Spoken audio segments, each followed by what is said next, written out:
This is going to be just a really quick video on what a radian is. There is another website that I'm going to have you go to that explains it a little bit more, but just to give you kind of an overview, a radian is a measure that is going to be just another way to talk about pretty much an angle measure. So this value here, that's about half. Wow, that was a bad half. But if I call that 45 degrees, it's because we know this is 0, this is 90, and this is 180. So half of the 90 would be a 45-degree angle from this beginning to get up to there.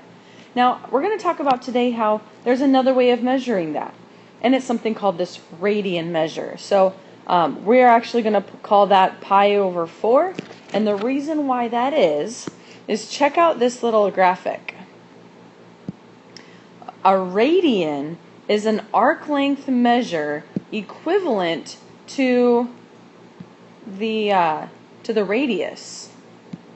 So if you would take this radius measure and just kind of wrap it around the circle, that's 1 radian measure. Now it's just standard. That measure is always going to be, I gotta say it's about, because it's not exact.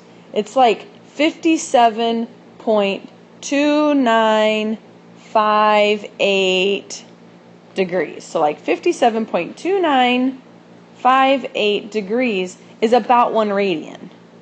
Now the reason why this is going to be helpful is because we don't talk about the degree measure anymore. This is just 1 radian. Now to talk about what it is to get to the 180 degrees that we're used to, if about 57 degrees is 1 radian, I'm going to go ahead and erase what I drew on there before. 57 degrees is about 1 radian.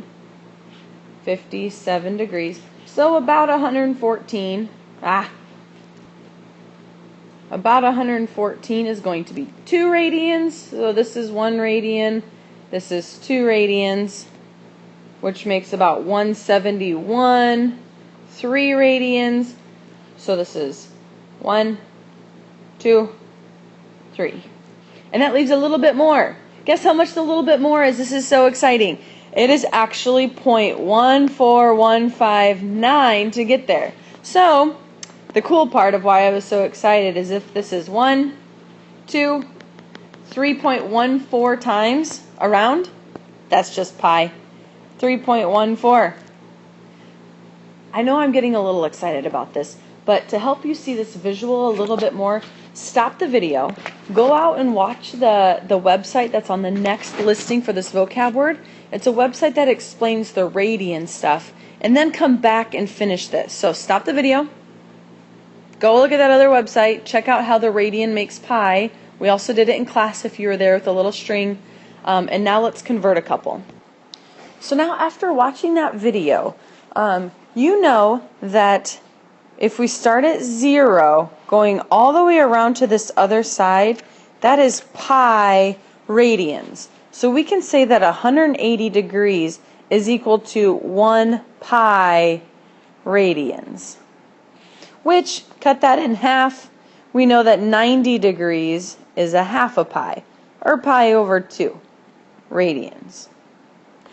Understandably so from that, if you cut that in half again, half of a half, 45-degree angle will be pi over 4 radians. Now we can actually convert any of our angle measures into radians. For example, let's take, let's take 150 degrees. 150 degrees is how many radians to get here? We know it's almost pi, but it's not going to be 1 full pi because we're not quite there. Well, here's what we can do. We can take a 150-degree angle and we can multiply it by a fancy 1.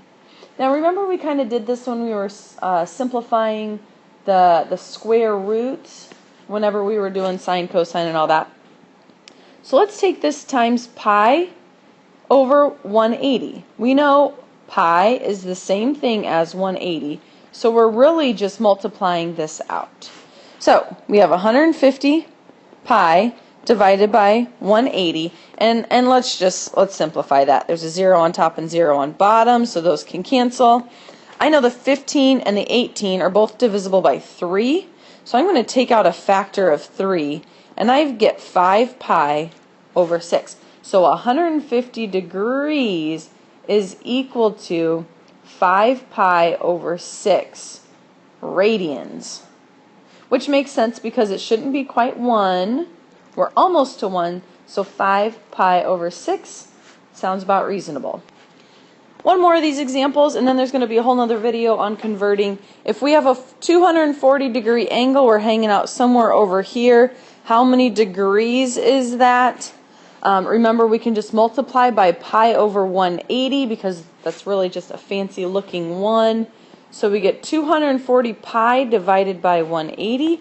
Let's go ahead and get rid of the zeros that we don't care about so much. And then what goes into 24 and 18? 6. So 24 divided by 6 would be 4. 6 times 4 is 24. And this would be 3. I divided them both by 6. So that leaves us with 4 pi over 3. Now, since we went past 1, that means our number needs to be bigger than 1 pi. And yeah, we have 4 pi over 3. And 4/3 is bigger than 1. Just a kind of a quick check. Okay. One example, just so to prove that we can do it. Let's go the other way. What if I told you we had 4 pi over 3 radians? And you wanted to know what degrees is that? Well, kind of using a similar strategy here, you can either, again, options, everybody loves options, either recognize the fact, well, heck, I know that pi is just 180. So I'm just going to substitute 180 in for pi, and I'm going to multiply that out. So we get 720 divided by 3 is a 240 degree angle, which we just did up here. We took, 240, and we got that. So we know the answer is 240. Yay, hooray, that worked. It's about down here. The other way you can do that, if you have 4 pi over 3, you can just multiply by the flip of what we did up here. Since we tried to get radians, we had the pi on top, but now we want to get rid of the pi, so let's put the pi on the bottom. By putting the pi on the bottom, pi's cancel. You can just multiply straight across. First I'm going to simplify this. I can divide that by 3. So this is just 4 times 60. I don't even need a calculator to get my 240 degrees. So there's a couple different methods in which to go from radians to degrees. And again, this was just a quick run through. There are more examples on the actual video about converting back and forth. This was just a rundown showing that it's possible.